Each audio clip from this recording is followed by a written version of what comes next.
এটা মাখিয়েছি হচ্ছে আম। অল্প ফুলকপিগুলো ভেজে আমি তুলে নিয়েছি। এবার যে এখন ওহানাকে স্কুলে ছাড়তে যাচ্ছি। সবাই কেমন আছো? আশা করছি সবাই ভালো আছো। আর আমার ভিডিও যদি তোমাদের ভালো লেগে থাকে অবশ্যই কিন্তু লাইক কমেন্ট শেয়ার করে দেবে। আর এখন যেহেতু ছুটি চলছে অ্যালবিনের, সেই জন্য আর সকাল সকাল ওঠা হচ্ছে না। আর কিছুদিন ধরে কোমরটা খুব ব্যথা, মানে সকালে উঠতে একটু কষ্টও হচ্ছে। আর স্কুল থাকলে আমি দেখেছি ভোরবেলা ঠিক ওঠা হয়েই যায়, 4:30 হোক আর 5টা হোক, মানে আর ছুটি থাকলে সেই তাড়াটা থাকে না, তো ওই জন্য আর ওঠা হয় না। তো উঠেছি আজকে 7টায় উঠেছি, ঘুম ভেঙেছি 4:30, উঠতে উঠতে 7টা বেজেছে।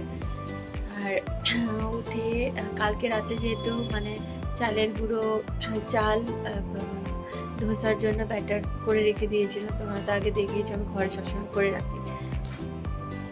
তো ওদেরকে উত্তাপাম বানিয়ে দিচ্ছি এখনই। দেখো এই যে ব্যাটারটা, পেঁয়াজ কুচি, গাজর ঘষেছি আর টমেটো কুচি দিয়ে একটু উত্তাপাম বানাচ্ছি। আর এই যে এখন একটু ঘি দিয়ে দেবো উপর থেকে। আমি এই উত্তাপাম ধোসা বানালে না ঘিটাই ইউজ করি বেশি, বাচ্চাদেরকে তেলের বদলে একটু ঘিটাই দিই। আর ঘিটা দিলে একটু টেস্টও হয়, আর প্লাস খাওয়াও তো ভালো, সেই জন্য আর কি। তো ওই জন্য আর কি এটা। আর টমেটো, গাজর এগুলো সবই খেতে ওরা ভালোবাসে। আমি লঙ্কা দিচ্ছি না, লঙ্কা ছাড়াই করছি যেহেতু ওরা খাবে। আর আমার আর ওর জন্য একটু ব্রেড করব ডিম দিয়ে দুজনার। তো ওটা বানিয়ে আর একটু পরে ওহানাকে তুলে ওকে স্কুলে দিয়ে আসবো। আর আজকে ওর যেহেতু একটু কাজ আছে, বাইরে একটু কাজ আছে, হয়তো আমাকেই দিয়ে আসতে হবে বা নিয়ে আসতে হবে।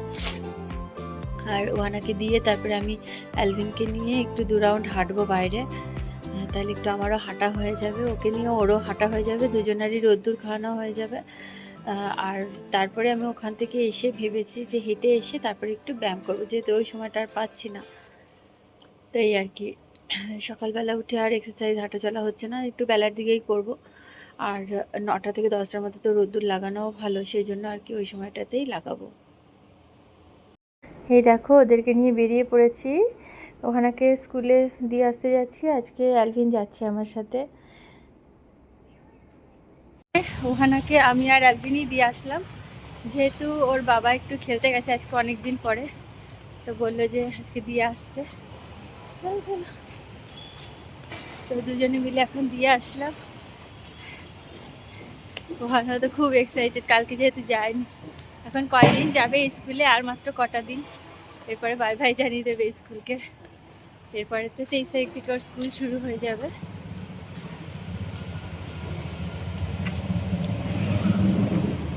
তো তারপরে আবার অন্যরকম লাইফ শুরু ওর। আর একটু সকাল সকাল উঠতে হবে ওকে।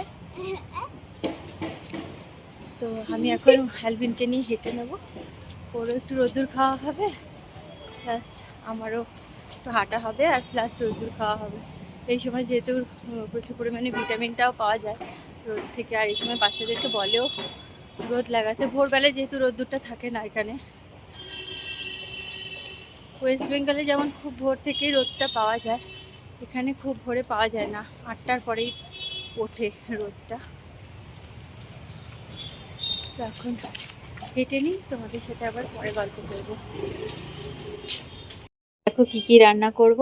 মাছ দিয়ে, এই যে মাছ আছে, আর মাছটা আজকে শেষ হয়ে যাবে, আবার অর্ডার দিয়ে দেবো। মাছ দিয়ে, ব্রকলি দিয়ে, সজনে ডাঁটা দিয়ে, তারপর অনেক সবজি, কাঁচকলা দিয়ে। কাঁচকলাটাকে মেয়েটাকে কাটতে বলেছি, দেখো যে মানে আমাকে হেল্প করে কেটে দিয়েছে। কি বলেছি যে লম্বা লম্বা করে মাছের ঝোলের মতো কাটতে, কেটে দিয়েছে এরকম। মানে সত্যি মানে কিছু বলার নেই। আর এই যে গাজর দিয়ে, আলু দিয়ে, এটা দিয়ে মাছ দিয়ে ঝোল করব, এটা বাচ্চারা খাবে। আর ওর জন্য আর আমার জন্য বানাচ্ছি যে ফুলকপি দিয়ে, আলু দিয়ে, মটরশুঁটি দিয়ে দমের মতন করব। আর ওইদিকে হচ্ছে মাছটা একটু ভাজা থাকবে। স্যালাডটা যেহেতু ও এখন রাতে খাচ্ছে, রাতে দিচ্ছি। আর আমি স্যালাডের সাথে একটু অল্প দুপুরবেলা ভাত খাই। আর এখন এই যে একটু ব্রেড শেখছি, ব্রেড আমি খেয়ে নেব, কলা দিয়ে খেয়ে নেবো। আর উত্থাপাম হয়ে গেছে, উত্থাপাম আলবিন খেয়ে নিয়েছে, আর ওনাকেও টিফিনে দিয়ে দিয়েছিলাম। তো এখন আমি কলা দিয়ে ব্রেডটা খেয়ে নেব, খিদেও পেয়ে গেছে।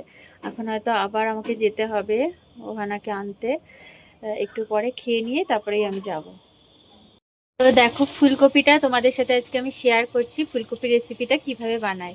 তো ফুলকপিটা দেখো এখন ভাজতে বসিয়ে দিয়েছি, ভাজা প্রায় হয়ে এসছে। ফুলকপিটাকে ভেজে নেব আর পরপর দেখতে থাকো আমি ফুলকপিটা কিভাবে বানাই। ফুলকপিগুলো ভেজে আমি তুলে নিয়েছি। এবার আমি তেলের মধ্যে আলুগুলো দিয়ে দেবো, আলুগুলোও ভেজে নেব। বেশি আলু দিইনি, যেহেতু বেশি আলু কেউ খায় না, এজন্য অল্প আলু দিয়েই ভাজছি। তো এখন আমি ঢেকে দেবো, ঢেকে ভাজতে থাকবো। গুলো ভাজা হয়ে গেছে, এখন আলুগুলো আমি তুলে রেখে দেবো এক এক করে। তো ফুলকপি সব ভাজা হয়ে গেছে, এবার আমি তেলের মধ্যে কি কি দিই দেখতে থাকবো। তেলের মধ্যে এবার আমি দিয়ে দিলাম শুকনো লঙ্কা, গোটা গরম মশলা দিয়ে দিলাম, দিয়ে এবার আমি পেঁয়াজ কুচিটাও দিয়ে দিচ্ছি। এবার এর মধ্যে আমি সামান্য পরিমাণে নুন দিয়ে পেঁয়াজটাকে ভালো করে ভেজে নেব। দেখো এই যে গ্যাসের ফ্লেমটা আমি জোরে করে দিয়েছি। এবার আমি এটাকে ভালো করে ভাজবো। তো আগে মিশিয়ে নিই, ভালো করে মিশিয়ে নিয়ে আমি ঢেকে দেবো, ঢেকে ঢেকে ভাজবো। আমি যে কোনো জিনিস না রান্না করার সময় একটু ঢেকে ঢেকেই করি, তাহলে উপরে মানে তেলটা কম জমে। আর তো চারিদিক অনেক তেল তেলে হয়, যতই চিমনি থাকুক না কেন তেল অনেক বেশি লাগে, মানে চারিদিক তেল তেল লাগে খুব। তো ঢেকে দিলাম, এখন হোক। পেঁয়াজটা ভাজা হয়ে গেছে, এবার আমি এর মধ্যে আদা রসুন বাটা, একটা গোটা কাঁচা লঙ্কা দিয়ে দিলাম, আর টমেটো মটরশুঁটিটাও দিয়ে দিলাম।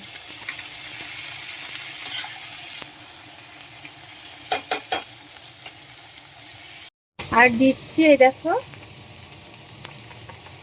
হলুদ গুঁড়ো সামান্য পরিমাণে, কাশ্মীরি লাল লঙ্কার গুঁড়ো, এটা একটু বেশি দিচ্ছি কালারের জন্য, 2 চামচ মতো দিয়েছি। আর দিয়ে দিচ্ছি এই যে জিরের গুঁড়ো, 1/2 চামচ মতো জিরের গুঁড়ো দিয়ে এবার আমি এখানে জল দিয়ে দেবো।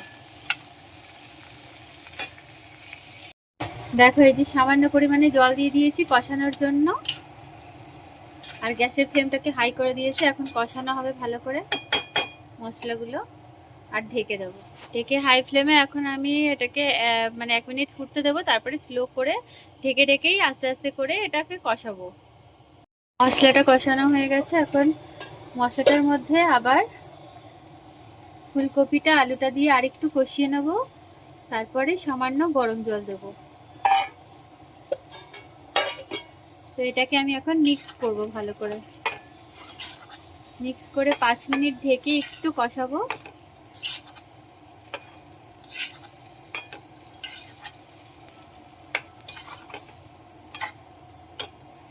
তো কেটলিতে আমার গরম জল করা ছিল, জন্য কেটলি থেকেই জলটা ঢেলে দিলাম। আর বেশি দেব না, অল্পই দেব, একটু মাখা মাখা হবে যেহেতু, ব্যাস এতটুকুই জল দিলাম। এবার গ্যাসের ফ্লেমটাকে আমি হাই করে দিলাম, এই যে হাই করে দিয়ে এটাকে এখন টকবক করে ফুটতে দেবো। ফুটে গেলে তারপরে একটু আস্তে করে দেবো।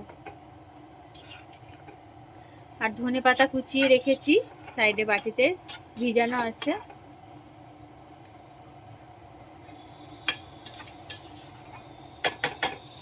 তো এবার আমি এটা ঢেকে দেবো,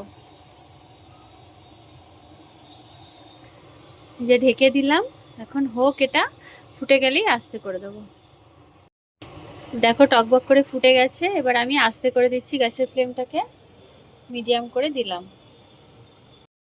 ফুলকপিটা হয়ে গেছে, এখন এটার মধ্যে আমি একটু ধনেপাতা কুচি দিয়ে দেবো।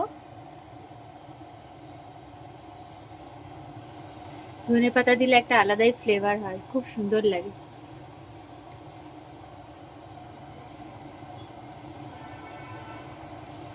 এবার আমি গ্যাসের ফ্লেমটাকে বন্ধ করে দেবো।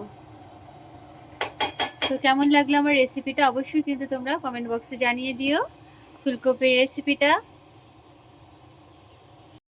এই দেখো এটা কি খাচ্ছি বলো তো এখন, এটা মাখিয়েছি হচ্ছে আম, অল্প একটু ছিল, ভেবেছিলাম টক করব, তো আর ইচ্ছা হলো না, আমি ভাবলাম যে আম মাখা করেই খাই। আর আগে তো মানে বিয়ের আগে আমাদের গাছ থেকে পেড়ে পেড়ে আম মাখা করতাম, মানে 4-5টা আম একসাথে পেড়ে, কাঁচা আম মাখা করতাম। তো এখন এই একটা আমেরই এইটুকুনি হয়েছে। এইটুকুনি মানে ইয়েলো কালারের বাটি বলে বোঝা যাচ্ছে না, কিন্তু ওই যে এই এতটা পরিমাণ হয়েছে। তো এটা আমি একাই খাবো। তো এটার মধ্যে কি কি দিয়েছি তোমাদেরকে আরেকদিন দেখাবো আমি। তো এখন আর পাচ্ছি না। তো এটা আমি এখন খেয়ে নেব, আম মাখাটা। খেয়ে তারপরে ওহানাকে স্নান করাবো, স্নান করিয়ে তারপরে খেতে দিয়ে দেবো। তো আজকের মতো ভিডিও এখানেই শেষ করছি। সবাই ভালো থেকো, সুস্থ থেকো। আবার দেখা হবে নতুন ভিডিওতে। সবাইকে টাটা।